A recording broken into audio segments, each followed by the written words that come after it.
Well, we hear people talking about, or we hear talk about, and we read about in various scriptures of the world, surrender. Well, what does surrender mean? So far, we haven't really heard it articulated. Generally, it seems that when we hear the word surrender, we see it on a physical level, that we are surrendering, like we're giving up. That's part of it. It sure is. It's definitely part of it. When we talk about surrender, particularly from the cream of the Veda, or the Vedas, we say surrender means all, surrender all. All that we do, all that we offer, all that we give away, all austerities that we perform, we do it as an offering. This offering is our surrender. It's our submission. It's our service to our Supreme Being. And when we say Supreme Being, we're referring to this supreme intelligence, this divine intelligence that pervades and transcends all. It's immanent and transcendent. It's the omniscience, the omnipotence, the omnipresence that is the very foundation of all being.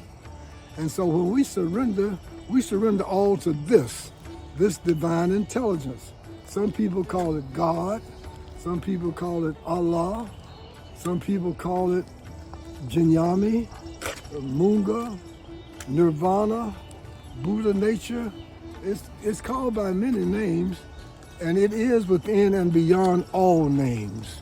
We call it divine intelligence, this all-knowingness, this ecstatic vibratory phenomena. That's the ecstasy of all sentient being. And this is our own supreme intelligence. So we say that we surrender all. This is one way that we can always remember our Supreme Being. The essence of this teaching is to always remember and never forget our own divine intelligence. Always remember and never forget our own divine intelligence. So we call out the name. We call out the name. Take that name or whatever name you have of our Supreme Being, this divine intelligence, and call it out all the time, as much as you can, and go on increasing it. So we call out the name and offer everything, or surrender everything. And this way, our ability to always remember and never forget our Supreme Being is enhanced. And this is the purification process. This purification process is the process of cleaning those demons out of our own being, our own consciousness. What are those demons? Well, those spirits or demons, we call it lust, anger, greed, illusion, madness, and envy. That lust is transformed into real love. Actually, this real love is the foundation of our being too. It's right here. This lust clouds over, gets between us and the experience of our divine nature. So lust, anger, greed, illusion, madness, and envy. Those are the demons, the evil spirits, the real battle that's going on within us, in our own being, to clean that out of our consciousness.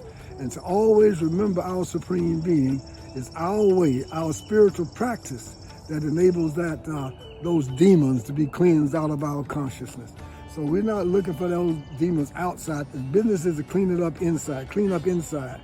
And this spiritual practice of always remembering our Supreme Being, calling out the name and surrendering everything. This is our purification process. Well, our business right now is to get out of the illusion, out of Maya. Now, where did these demons come from? Well, we would say that it comes from identifying with the material body as the self. So when we misidentify the self to be a material phenomena, then we are going to try to get some satisfaction, some pleasure, because our nature is bliss. That's the nature of the self. The nature of the self is bliss, vibratory, ecstatic bliss. This is the nature of the self in what we call the Kundalini stage. At that stage, you're beyond knowing, knowledge, knowing, and known. But because we're misidentifying the self to be a material body, and we think that we're the eyes, the nose, the tongue, the belly, the genitals, of course we try as best we can to gratify the senses. And the senses can't be gratified because we can't receive any satisfaction trying to gratify the senses, because the body is not the self. The self pervades and transcends the body. It's immanent and transcendent here.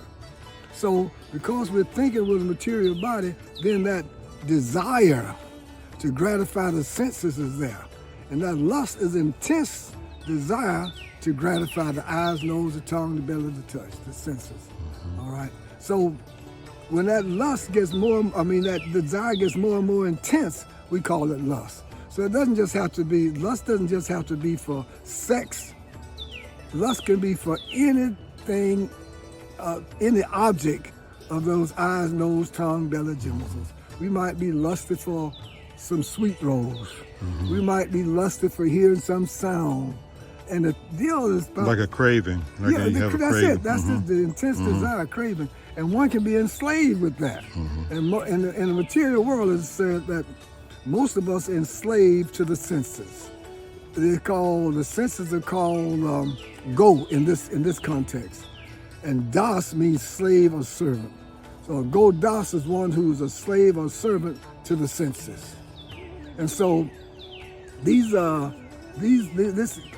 intense craving desire can turn into a demon, because it can enslave us. What else would enslave us but a demon?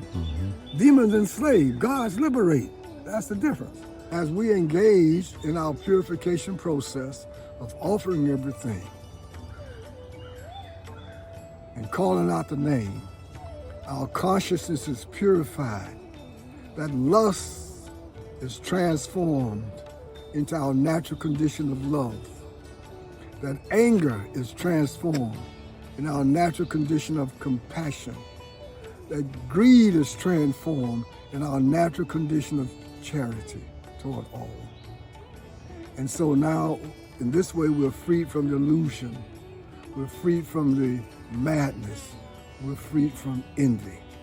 Coming back to love, compassion, and charity. Real sanity, our natural state of being.